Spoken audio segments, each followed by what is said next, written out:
ليس من يقطع طرقا بطلا إنما من يتقي الله البطل. الحمد لله والصلاة والسلام على رسول الله وعلى آله وأصحابه من والاه. أما بعد وسنو ጥያቄዎች እናያለን። ለቡሉግ የደረሰች ሴት አንድ ወንድ ለሷ አጅነቢ የሚሆነው ከስንት ዓመቱ ጀምሮ ነው? ለቡሉግ ከመድረሱ በፊትም ቢሆን ቀድሞ በሮችን ከመዘጋጋት ለአካለ መጠን እየደረሰ ያለውን ታዳጊ ከማስተማር አንፃርም ቢሆን ልጆች ስለ ሴት ስለ ተቃራኒ ጾታ ልዩነት ማወቅ ከጀመሩበት ጊዜ ጀምሮ መጠንቀቁ የተሻለ ነው። ሙሉ በሙሉ አጅነቢ ነው፣ ሙሉ ሒጃብ ሳላደርግ ሊያየኝ አይገባም የሚባለው ለአካለ መጠን ሲደርሱ ነው። እሱ ማየቱ ወንጀል ነው ተብሎ የሚደመደም አጅነቢ አየኝ የሚባለው ለአካለ መጠን ሲደርስ። ነገር ግን ከዛ በፊትም ቢሆን ከ10 ዓመት በላይ ከ11 ዓመት በላይ ሲሆኑ ልጆች አደብ እንዲይዙ ሊነገራቸው ይገባል። ወንድ አለ አትግቢ፣ ወንድ አለ ልበሽ የሚባለው ለአካለ መጠን ሲደርስ፣ ለቡሉግ ሲደርስ።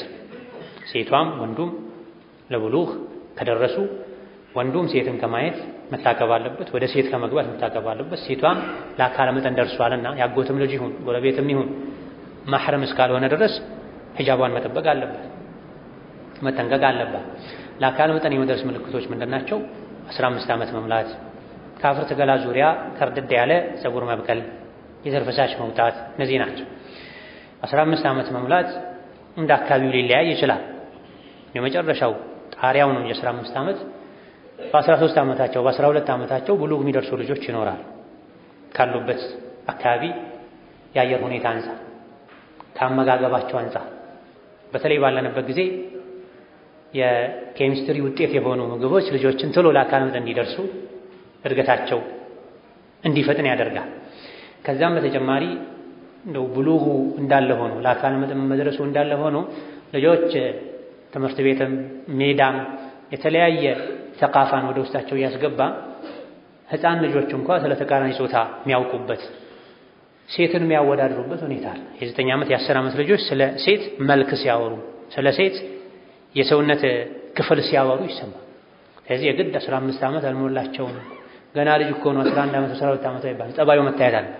የሴት ልጅን መልክ የሴት ልጅን የሰውነት አካል ለይቶ ካወቀ የሴቶችን ወሬ ሆን ብሎ የሚከታተል ከሆነ ከሴቶች ማራቅ ከእንዲህ አይነቱ ወንድም መጠንቀቅ አስፈላጊ ነው። እድሜው ገና ቢሆን ቁርአንን መሳም ይቻላል ወይ ከነደሊል? ቁርአንን መሳም ራሱን የቻለ ዒባዳ አይደለም። እስከነ ደሊሉ ለሚለው ሁሉም ጥያቄ የሚጠይቅ ሰው ደሊል ካልሰጣችሁኝ መልስ አልቀበልም ማለት አይችልም። ከሁለት ምክንያቶች አንፃር፣ አንደኛ ሁሉም መሰላዎች ነጥቦች ደሊላቸው ቁርአን ሐዲስ ላይ ሆን ይችላል። ቅያስ አለ። ቅያስ እንዴት ነው ላንተ ለማስረዳት 17 ደቂቃ 20 ደቂቃ ሊያስፈልግ ይችላል። ቁርአን ሐዲስ ሲሆን ነው ቃል አላህ ቃል ረሱላህ ተብሎ የሚቋጨው። ስለዚህ አንደኛው ሁሉም መሰላዎች ነጥቦች ደሊላቸው ቁርአን ሐዲስ ላይ ሆን ይችላል። ከቁርአን ውጪ የሆኑ 5-6 ደሊሎች አሉ። የተወሰኑት ኢጅማዕ ያለባቸው እንደ ኢጅማዕ እንደ ቅያስ ያሉ፣ ሌሎች ደግሞ ኢስቲስላህ ኢስቲስሓብ አልመሷሊህ አልሙርሰላ ለአኺር የሚባሉ ኡሱል አልፊቅህ ላይ የሚታወቁ ደሊሎች አሉ። በኢስቲስሓብ ነው ይሄ ነገር የተከለከለ የተፈቀደው ብዬ ዓሚ ለሆነ ሰው ጀማሪ ለሆነ ሰው ለማስረዳት ኢስቲስሓብ ምንድነው፣ ኢስቲስሓብ ደሊል እንደሚሆን ደሊሉ ምንድነው ሰፊ ነው። ስለዚህ ፈትዋ ጠያቂ የሆነ ሰው ሰፊው ህዝብ ሁክሙ ምንድነው ብቻ ብሎ ነው መጠየቅ ያለበት።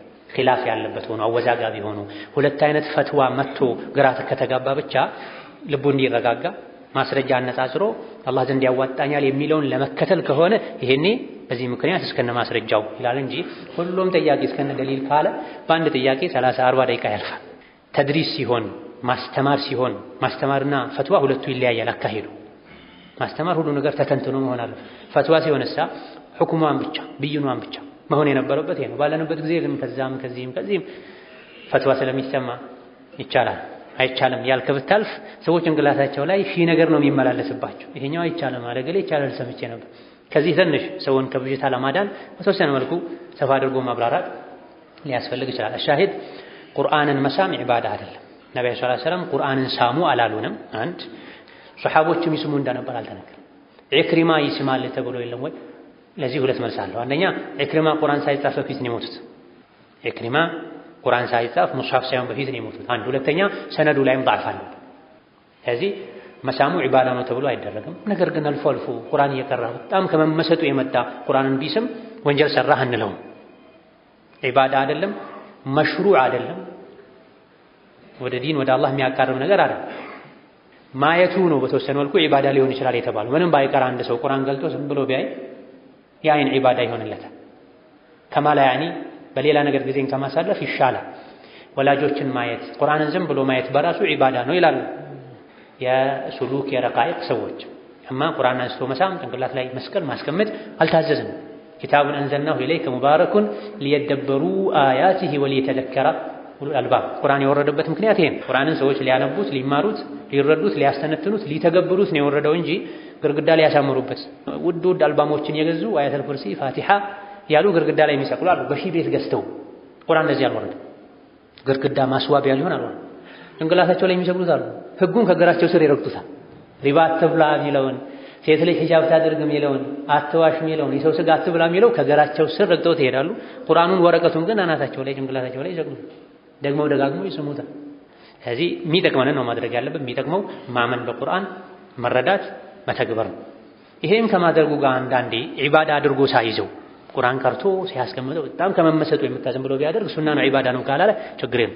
ዒባዳ ነው ሱና ነው ካለሳ ይሄኔ አይቻልም፣ አዲስ ነገር መፍጠር ይሆናል ይባላል። የእናት ወይም የአባት አጎት አጅነቢ ናቸው ወይ? አይደሉም። የአባትና የእናት አጎት አጅነቢ አይደሉም።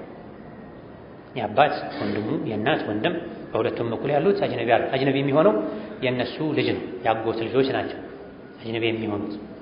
ከሶላት በኋላ ዱዓ ማድረግ እንዴት ይታያል? በግል ከሆነ ችግር የለው። በራስ በግል ከሆነ ችግር የለው። ከሶላት በኋላ የምናደርገው ዱዓም አለ የተደነገገ አስተግፊሩላህ አስተግፊሩላህ ዱዓ ነው። አብዛኞቹ ሁሉም ከሶላት በኋላ የሚባሉ ዚክሮች ዱዓ ናቸው።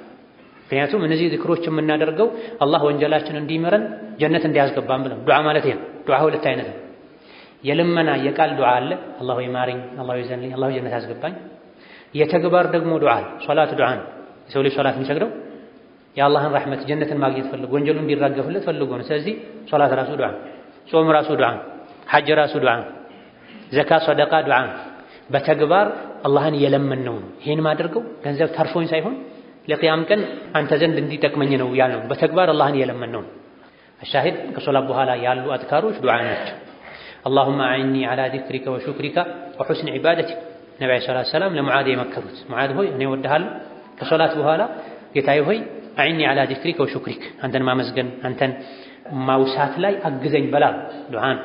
ወከዛሊክ ኢማም ሙስሊም ከአልበራ ኢብኑ ዓዚብ በዘገቡት ሐዲስ እኛ ከነቢ ጋር ስንሰግድ በቀኝ በኩል ሰፍ ላይ መሆን እንፈልግ ነበረ። ነቢዩ ሶላት እንደጨረሱ ወደኛ ይዞሩ ነበረ። ከዛም ረቢ ቂኒ ዐዛበከ የውመ ተብዐቱ ዒባደከ ወፊ ሪዋየትን የውመ ተጅመዑ ዒባደከ ይሉ ነበር ብሏል። ይሄን ከሶላት በኋላ ለሚደረግ ዱዓ ደሊል አድርገውታል። ጌታዬ ሆይ የቂያም ቀን ባሮችን በምሰበስብበት ቀን ከቅጣትህ ጠብቀኝ ይሉ ነበር። ሌሎችም ዱዓዎች አሉ። ይሄን ነው ዱዓ ምንድነው? በቂም ነው። ኢስቲግፋር አለ፣ አላህን ማወደስ አላህን ማመስገን አለ። ከዚህ በተጨማሪ ግን ይሄን ጨርሼ የግል ሐጃ ካለኝ ዱዓ ማድረግ እችላለሁ ወይ? አንዳንዴ አልፎ አልፎ ከሆነ ይቻላል። በቋሚነት ሁሌ ለማድረግ ግን ደሊል ያስፈልጓል። ነብዩ ሰለላሁ ዐለይሂ ወሰለም ሶላት በጨረሱ ቁጥር እጅ አንስተው ዱዓ ያደርጉ ነበር አልተባለም። በጀማዓ ማድረጉን በተመለከተ እነ ሻጢቢ ኢብኑ ተይሚያ ሌሎችም እንዳሉት ቢድዓ ነው። በጀማዓ በጋራ ኢማም ሶላት እንደጨረሰ ዞር ብሎ እሱ ዱዓ እያደረገ ማሙሞች ከኋላ ያሉት አሚን የሚሉበት አይነት ዱዓ ከነቢይም ከሶሐቦችም ከታቢዕዮችም በሶሒህም በደዒፍም ሐዲስ የለም። ዱዓ አለ ቅድም ያልነው አይነት ዚክሩ ዱዓ ነውና ማዕናውን ካወቅ ተጨማሪ ዱዓ ለግል ሐጃ ከፈለክ ችግር የለም። የተወሰኑ ዑለሞች እጅ ሳታነሳ ቢሆን ጥሩ ነው ያሏሉ። የተወሰኑት ሱና ላይ ይቻላል፣ ፈርዱ ላይ አይቻልም ያሏል። ሁሉም ላይ ይቻላል አልፎ አልፎ ከሆነ። በአይን ዒልም ይገባል ይባላል፣ እውነት ነው? አዎ በተወሰነ መልኩ ይባላል። የሚባልበት ሁኔታ አለ። ቢል አደቢ ተፍሀሙል ዒልም ይላሉ ዑለሞች። ዒልምን የምትረዳው በአደብ ነው። ከአደብ አንዱ የዕልም መድረክ ላይ ያለ ሰው አይኑን ወደ ግራ ወደ ቀኝ ማድረግ የለበትም፣ ወደ አስተማሪው ብቻ ማድረግ አለበት። ዒልምን የምትረዳው አይንህ አስተማሪው ላይ ከሆነ ነው። ዒልምን የምትረዳው ጆሮ አስተማሪው ላይ ከሆነ ነው። ዒልምን የምትረዳው አካላትህ በሙሉ ያ የተቀመጥክለት ጉዳይ ላይ ካተኮሩ ነው። የተማረ አንድ ሰው ዝም ብሎ አስር ልብሱ የሚያስተካክል ከሆነ ስልኩን የሚጎረጉር ከሆነ የተማረ ወደ ግራ ወደ ቀኝ የሚያይ ከሆነ አይኑ ወደ ግራ ወደ ቀኝ መሄዱን ተከትሎ አእምሮም ልቡም ወደ ሌላ ይሄድና ዒልምን አይረዳም። በዚህ አገባብ ከሆነ አዎ በአይን ዒልም ይገባል ተብሏል። መጥፎ የአፍ ጠረን በጣም በዝቶ እያስቸገረን ነው። ስለ መፋቂያ መጠቀም እና ያለውን ጥቅም ቢያብራሩት። አብዛኛው ሰው ለሶላት ሲቆም መፋቂያ ሲጠቀም አይታይም። ይሄ ሁኔታ ክፍተት እየፈጠረ ነው። መፋቂያን መጠቀም የነቢዩ ሱና ነው፣ አላህን የሚያስደስትም። ነብዩ ሰለላሁ ዐለይሂ ወሰለም ስለ መፋቂያ መክረው መፋቂያን ተጠቀሙ ብለው አፍን ያጠራል፣ ያጸዳል፣ አላህ ዘንድ ተወዳጅነትን ያስገኛል። ይሄ ብቻ እንኳ በቂ ነበር የመፋቂያን ትሩፋት ለማወቅ፣ መፋቂያን ላለመልቀቅ። መፋቂያን አብዙ፣ አፍን ያጸዳል፣ አላህ ዘንድ ያስወድዳል። ነገር ግን ነገሩ በዚህ አያበቃም። አልኢማሙ ሰንዓኒ ሌሎችም እንዳሉት ከመቶ በላይ መፋቂያ ፈዋይዶች አሉት። መፋቂያ ከመቶ በላይ ጥቅሞች አሉት። የዲን ጥቅም፣ የአጅር ጥቅም፣ የአኼራ ጥቅም፣ የጤና ጥቅም። ታዲያ መቶ ጥቅም ያለውን ነገር እንዴት ትተዋለህ? በመፋቂያና ያለ መፋቂያ የሚሰገድ ሶላትም በደረጃ እንደሚበላለጥ ሐዲሶች አሉ። ሰነድ ላይ ضعፍ ቢኖርባቸው በመፋቂያ የሚሰገድ ሶላት ያለ መፋቂያ ከሚሰገድ ሶላት በብዙ አስርት ምንዳዎች ይበልጣል። ይሄ ምንዳውን የሚገድበው ضعيف ነው ከላም አለበት ቢባልም፣ ነገር ግን ነብዩ ሰለላሁ ዐለይሂ ወሰለም በሶላት ሰዓት መፋቂያ ይጠቀሙ እንደነበረ ተነግሯል። ሁሌም መፋቂያ ይወደዳል። ይበልጥ ከሚወደድባቸው አጋጣሚዎች አንዱ ለሶላት ሲቆሙ፣ ወደ ቤት ሲገቡ ነብዩ ሰለላሁ ዐለይሂ ወሰለም ከውጭ ሲመጡ በር ላይ ቆሞ መፋቂያ ይጠቀሙ ነበር ከባለቤቶቻቸው ጋር ከመገናኘታቸው በፊት። ሐቂቃ ይሄ ጥያቄ ላይ የተባለው ነገር ሐቅ ነው። አንዳንዴ መስገድ አይቻል። መጥፎ የአፍ ጠረን ያለበት ሰው ግራ ቀኙ ያሉ ሰዎችን ከማሰቃየቱ የመጣ የአካል እንቅስቃሴ ብቻ የሚሆነው በሙሉ ልብ ተረጋግቶ መስገድ አይቻል። እንዲህ አይነት ችግር ያለበት ሰው የጤንነት ጉድለት፣ የንጽህና ጉድለት ከሆነ ንጽህናውን መጠበቅ፣ መፋቂያ መጠቀም፣ ዘመናዊ ብሩሾችን መጠቀም ይጠበቅበታል። ዘመናዊ ብሩሾችን መጠቀም መፋቂያ እንደመጠቀም ዓላማው ማጽዳት እስከሆነ ድረስ ከአንዳንድ ሁኔታዎች አንፃር ኢብኑ ዑተይሚን ሌሎችም እንዳሉት መፋቂያ የሚሻልበት ሁኔታ አለ። ከአንዳንድ ሁኔታዎች አንፃር ዘመናዊ ብሩሾች የሚሻሉበት ሁኔታ አለ። በተለይ የዘመኑ ምግብ መፋቂያ ብቻ እሱ የሚያመጣውን መጥፎ ሽታ ላያስለቅቅ ይችላል። በተለይ ቅባትነት ያላቸው ምግቦችን ተጠቅሞ አፍና ለማጽዳት የአፍ ሽታ ይመጣል። በመፋቂያ በብሩሽ ከመጠቀምም ጋር ችግሮች ካሉ፣ ሽታ ካለ ሐኪም ቤት መሄድ ያስፈልጋል። አንዳንዴ የአፍ ችግር ነው፣ ሌላ ጊዜ የአንጀት የሆድ ችግር ሊሆን ይችላል። አዳ የሚያስደርግ ነገር፣ ሰው የሚያስቸግር ነገር ሁሉ መወገድ አለበት። አضረሩ ዩዛል። ይሄ ቃዒዳ ሸርዕያ ሁሉም ዑለሞች የሚስማሙበት ላ ضረረ ወላ ዲራር የሚለውን ሐዲስ ተከትሎ ዑለሞች ያስቀመጡት ቃዒዳ አለ። አضረሩ ዩዛል፣ ሰው የሚጎዳ ነገር መወገድ አለበት ይላል ቃዒዳው መርሁ። ታዲያ የአንድ ሰው የአፍ ሽታ አብረውት የሚሰግዱ ሰዎችን አዳ ካደረገ፣ የባል የአፍ ሽታ ሚስቱን፣ የሚስት የአፍ ሽታ ባልን አዳ ካደረገ፣ ሌሎችም አፍ ብቻ አይደለም፣ አፍንጫ አካባቢ፣ ብብት አካባቢ ከሰውነት አካላት ሊወጡ የሚችሉ ሽታዎች አሉ። ሰውን አዳ ካደረገ፣ ከሰው አልፎ መላኢካን አዳ ካደረገ፣ ይሄን አዳ የሚያደርግ ነገር ማስወገድ ዋጅብ ነው፣ ግዴታ። ማስወገድ እየቻለ ካላስወገደ አንድ ሰው ወንጀለኛ ይሆናል፣ ይጠየቃል። መጥፎ የአፍ ሽታ ያለው እያወቀ እስከነ መጥፎ ሽታው መስጂድ ገብቶ ግራ ቀኝ ያለ ፊት ኋላ ያለ ሰው የሚያስቸግር ከሆነ ወንጀለኛ ነው። ለዚህ ነው ነብዩ ሰለላሁ ዐለይሂ ወሰለም ይሄን ቆሻሻ ተክል፣ መጥፎ ሽታ ያለውን ተክል ሽንኩርትን የበላ ሰው ወደ መስጂዳችን እንዳይጠጋ። ሽንኩርት የበላ ሰው ሽታውን ሲያጠፋ መስጂድ መምጣት የለም። ሰው ባይኖርም ባዶ መስጂድም እንዳይገባ አሉ ፉቃዎች። ለምን ከተባለ የአፉ ሽታ መስጂድ ላይ ረጅም ጊዜ ሊቆይ ይችላል፣ ሊበክለው ይችላል። የካልሲ ሽታ፣ የሰውነት ሽታ ያላቸው ሰውነት አካላት ሽታ መስጂዱን ሰው የሚሰበሰብበትን ስፍራ መጥፎ ሽታ እንዲኖር ያደርጋል። በጊዜው ሰው ካለ ደግሞ ይበልጥ ይከለካል። ሰው ባይኖርም መጥፎ ሽታ ካለ እስከነ መጥፎ ሽታ መስጂድ አትግባ። ሰው የሚሰበሰብበት ቦታ መድረሳ፣ አዳራሽ ውስጥ አትግባ። አላህ ንጹህ ነው፣ ንጹህን ይወዳል፣ ንጽህናን ይወዳል። ስለዚህ በሶላትም ይሁን በሌሎች አጋጣሚዎች ሰው የሚሰበሰብበት ቦታ ላይ ሲገኙ ንጽህናን መጠበቅ፣ ሽቶ መጠቀም ይወደዳል። ኢማም ሻፊዒ አንድ ሰው ወከዛሊከ ኢማም ኢብኑ ዑተይሚን አንድ ሰው የሀብቱን 1/3 ለሽቶ ቢያውል ኢስራፍ አድርጓል አይባልም። 3000 ብር ቢኖር በ1000 ብር ሽቶ ብትገዛ ሌላ ሀብት ባይኖር ብቸኛ ሀብት 3000 ቢሆን በ1000 ሽቶ ብትገዛ አባክናል አይባልም፣ ኢስራፍ አድርገሃል አይባልም። ንጽህና ካለው አጅር አንፃር፣ ጠቀሜታ አንፃር ኢብኑ ቀይም አው ኢብኑ ተይሚያ ረሕመቱላሂ ዐለይህ አዘኪያ ንጹህ መንፈሶች ደስ የሚል ሽታ ይወዳሉ አሉ። ይህ ኸጠር ነው ማለት አንድ ሰው ቆሾ ምንም አይመስለው ከሆነ ሩሑም ቆሻለች ማለት ሩሑ መንፈሱም ቆሻለች ማለት። ስለዚህ ኢስራፍ ደረጃ ሳይደርስ ከልክ በላይ ወንዱ የሴት ደረጃ መውረስ ሳይደርስ ንጽህናን መጠበቅ አስፈላጊ ነው፣ አጅርም ጭምራለሁ።